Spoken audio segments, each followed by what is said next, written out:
आणि यानंतरची बातमी बँकिंग क्षेत्रामधली।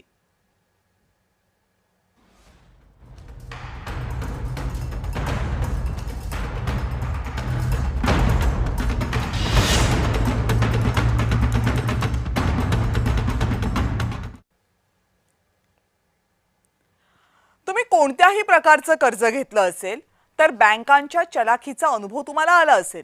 गृहकर्ज घेताना विम्याची सक्ती, लॉकर उघडताना एफडी घेण्याची सक्ती, पर्सनल लोन घेताना क्रेडिट कार्डचा आग्रह। रिझर्व्ह बँकेने आता या सगळ्याची नोंद घेत बँकांना सक्त आदेश दिलेत। आता उल्लेख केलेले प्रकार पूर्णपणे बंद करा, नाहीतर कठोर कारवाईला सामोरे जा असे आदेश रिझर्व्ह बँकेने दिलेत। आर्थिक उत्पादन कोणतेही असो ते विकताना ग्राहकाची स्पष्ट मंजुरी सक्तीची करण्यात आली आहे।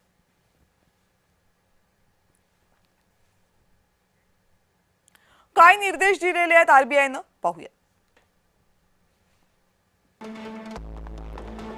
आरबीआयने म्हटलंय की ग्राहकांच्या गरजांना अनुसरून नसेल तर कोणतेही उत्पादन तुम्ही विकू नका।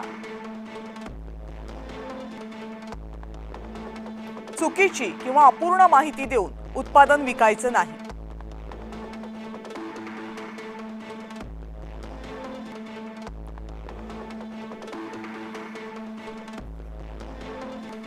ग्राहकाच्या स्पष्ट आणि निर्विवाद होकाराशिवाय उत्पादन विकायचं नाही।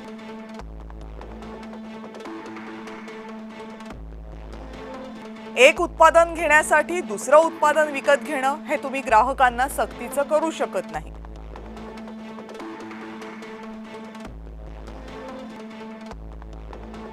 एका उत्पादनासाठीचा होकार दुसऱ्या उत्पादनासाठी गृहीत धरायचा नाही।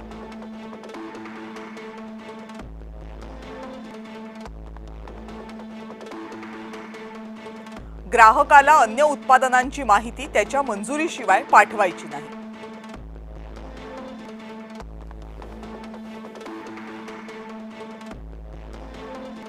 सेबी किंवा अन्य नियामक संस्थेने गैरविक्री घोषित केलेल्या प्रकारांचाही यामध्ये समावेश आहे।